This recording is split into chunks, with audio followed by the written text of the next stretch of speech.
Hola amigos de Prevención en 10 minutos libres de violencia. Estoy muy feliz de que me acompañes en este espacio.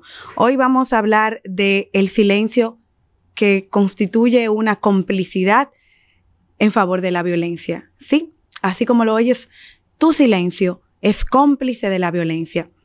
Y lo digo porque en nuestro país todos conocemos una historia parecida. Una vecina que oye los gritos de vecinos de un lado de la pared, una amiga que dice que si tú sabes que él te maltrata y te quedas, ese es tu problema si sigues ahí. O una madre que aconseja que aguantes por los hijos. Y después llega la noticia que nadie quería escuchar. O agresión física o muerte de una mujer a manos de su pareja. Y entonces todos decimos, eso se veía venir. O yo sabía que eso iba a pasar. Pero ¿sabes qué? Ninguno hizo absolutamente nada. Y así comienzan muchas tragedias, no exactamente con un golpe, sino con un silencio, porque lo que hay que tomar en cuenta no es el golpe, es lo que tú hiciste para que no volviera a pasar otra cosa. El silencio es un cómplice que tiene la violencia. Está en los barrios, en los chats, en las oficinas, donde se dice, bueno, mira, ese no es mi problema y yo en pleitos de marido y mujer no me voy a meter. Pero cuando una sociedad calla, cuando tú callas como ciudadano frente al abuso, eso no es neutral. Tú estás del lado del agresor. Y ese silencio no vive solo en los hogares, también habita en instituciones públicas, en empresas privadas, en escritorios donde los expedientes se duermen, en teléfonos que suenan y nadie contesta, en oficinas públicas donde se responde con papeles, no con protección, o se responde con burocracias. Cuando una mujer denuncia y no encuentra acompañamiento, ese silencio también es del Estado. Cuando la burocracia vale más que la urgencia, ese silencio también es del Estado. Y cuando no hay presupuesto suficiente para sostener a las víctimas, ese silencio también es responsabilidad del Estado. Según la Procuraduría General de la República, cada año se reciben más de 80,000 denuncias por violencia intrafamiliar y de género. Sin embargo, el Observatorio de Justicia y Género del Poder Judicial reporta que más del 60% de esas mujeres abandona el proceso antes de obtener justicia, desisten del proceso judicial. La Oficina Nacional de Estadística ha documentado más de 700 muertes violentas de mujeres entre el año 2020 y el año 2024. Y detrás de la mayoría hubo señales ignoradas. Y los estudios internacionales confirman lo mismo. En el caso de la Organización Mundial de la Salud y de la ONU Mujeres, estas estiman que 1 de cada 3 mujeres en el mundo ha sufrido violencia física o sexual por parte de su pareja. Y esa es una cifra que siempre vamos a reiterar en Prevención en 10 porque es una cifra verdaderamente alarmante. La Comisión Económica para América Latina y el Caribe, que es la CEPAL, revela que el 90% de los feminicidios en la región pudieron prevenirse si las instituciones hubieran actuado a tiempo. Eso significa que no estamos ante una tragedia inevitable. Estamos ante una falla que muchas veces es culpa del sistema y de la sociedad.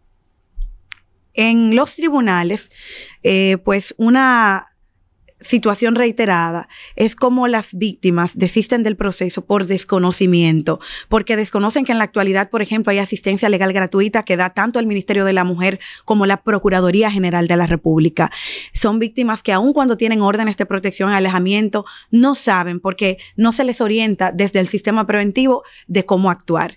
Y no es solamente que las leyes hay que adecuarlas, es que hay que ver los silencios administrativos, los silencios del presupuesto de la nación, los silencios que en coordinación con entes del Estado, pues se han ido dando.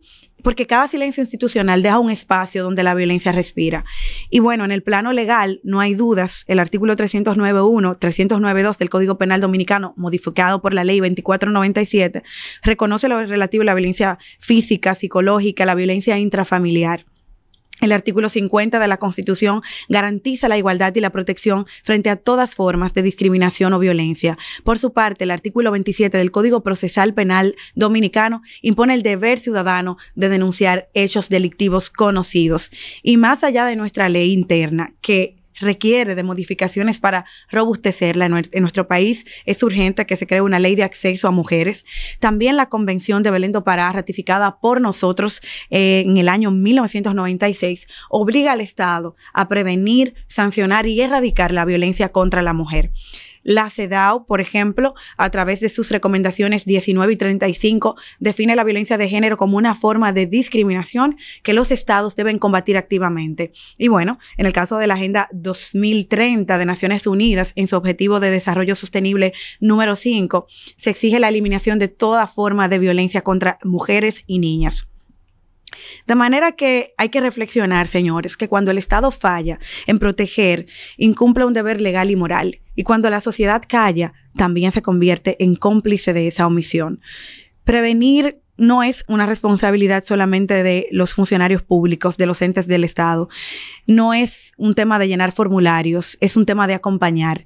Hay que tener refugios disponibles, hay que tener apoyo psicológico, protección real, porque el Estado que no sostiene a la víctima alimenta al agresor a ser cada día más violento. La violencia no tiene dirección ni apellido.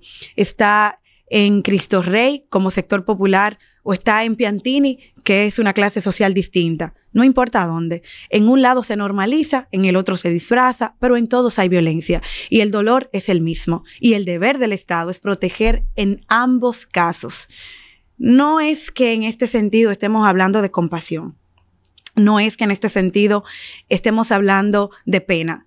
Hay una obligación que no es favor, es un derecho. Romper el silencio es tarea de todos, del Estado, de usted como ciudadano. El Estado tiene la responsabilidad, pero el pueblo también tiene que romper el silencio para actuar antes del entierro.